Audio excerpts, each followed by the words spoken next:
Assalamu alaikum wa rahmatullahi wa barakatuh. Hello, my dear friends, how are you?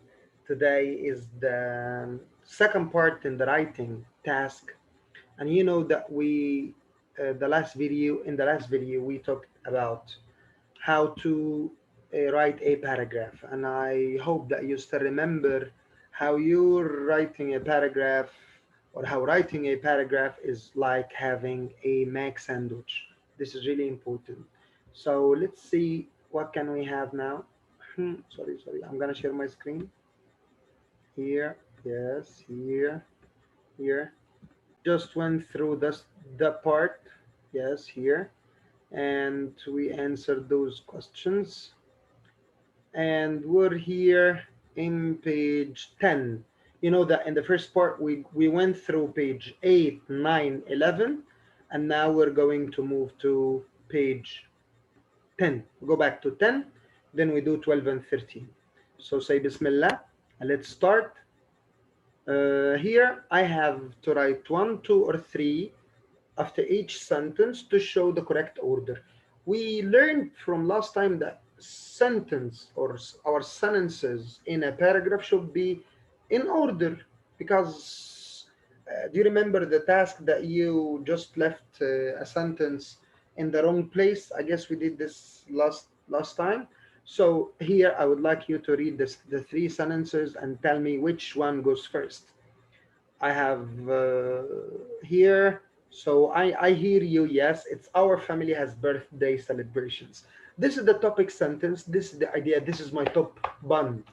This is what controls everything beneath. So that's number one. And for sure, we saw it goes for two, because I have a clue word in number one, which is last. And last means this is the last thing we can say about this. So one, three, two, one. This is the order, and now we would like you to write a paragraph about something special you do with your family, like a family gathering. Let's say that your family gathered for your sister's wedding, or your family gathered for your brother's engagement, or they are celebrating your success in grade 3, inshallah, or they gathered for whatever they gather for, or maybe you have a friend's outing or something, or maybe your neighbors invited you for a party, whatever it is. So I'd like you to mention this. Tell us what happened. Try to put your sentences in order. You studied sequencing. You know what should you write, and don't forget that the first sentence should be indented. You must leave that small space in the beginning. Of course, we don't have model answer here because answers should vary, because we have different occasions, we have different um, parties or whatever. So here we need this word. I have to show it to you. That's a jungle dance dress, and a jungle dance is it's like a dance that is done by the Native Americans, and they use something like bells or anything that makes noise. So that's a jungle dance dress. Now, in the next exercise, which is in page 12, what's that? I'm really sorry. Okay, it is answered. I'm sorry. Uh, just give me 1 second. I have to adjust it. I don't know why, but let me say, how is okay here. So, um, okay, I'm not going to waste your time to adjust this. So let's go, guys. Here, I'm going to share the screen again. Yes, here, yes. Now, here, I want to be a jungle dancer. I don't know, something happened. I don't know what is it. Well, anyway, here, I want to be a jungle dancer, and you have like four sentences in question one. There is one sentence which is not related. It's related to the others. Yes, of course. After reading the four sentences, you're going to find out that Gina wants to be a ballet dancer is not related at all to the paragraph.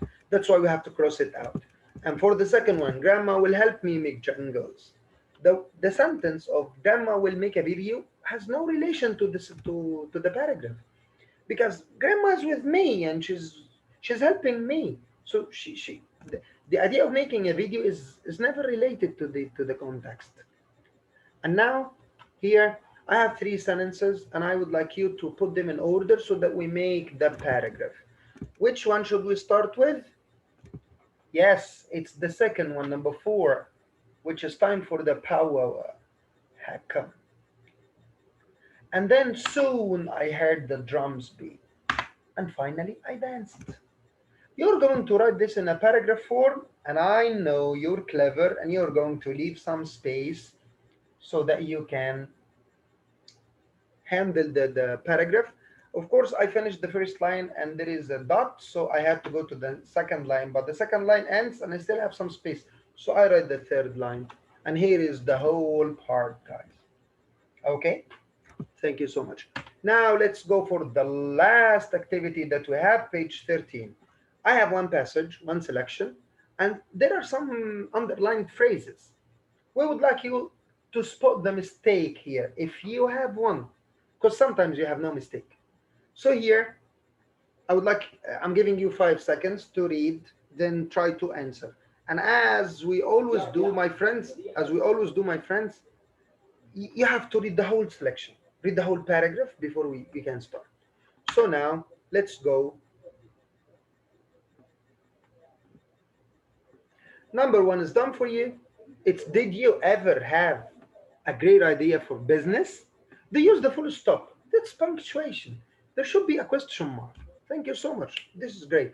What about the second one?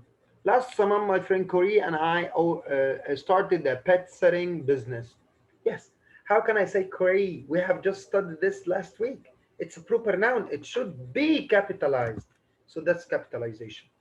And when we go to number 3, which is soon had 3 customers, if you read this very quickly, you will never spot the mistake. You will never spot the mistake. So if you would like to answer it, what should you do? You read carefully. You read word by word. So there is something missing here. I missed sentence part. There is no subject. Soon I had 3 customers. Soon we had 3 customers, and we is better here. Okay. Then number 4, we cared for a goldfish, gray cat, and a little poodle. Yes, if you just read it quickly, you will never find the spelling mistake here, because poodle is a mistake. It has to be D-L-E, not D-E-L. If you'd like to make sure, you may say, teacher, how do I know? I don't know the word. I don't know that poodle is a kind of dog, is a type of dog. Yes, I agree with you. Sometimes you don't know the word. But if you read carefully, you find that the word is written here in the next sentence. In the next sentence. So sometimes you have the answer to a question in another part. That's why we tell you to read carefully. So number 5, what do I have for number 5? Let the cat out of the Smith's house. Oh, that's incorrect possessive pronoun. Because you have to say Smith is with apostrophe. If Smith is one person, so you have to say Smith apostrophe S. If this is the family of Mr. Smith, so the Smith is house, it will be after. And the last one is no mistake. It's correct. Because I'm expressing my feelings. I say, we didn't want to let the fish out of the house or put the leash on the cat. So this is the kind of mixing that I was talking about in the previous sentence. So this is the end of our video, and I hope that you enjoyed it. And I would like to advise you to leave an indent in the beginning of your paragraph. I'd like to advise you to use capital letters in the beginning of proper nouns and the first word of a sentence, or you have to go back to the grammar session and care for everything related to the idea of capitalization. Thank you so much, my friends. Wish you the best of luck. Bye-bye.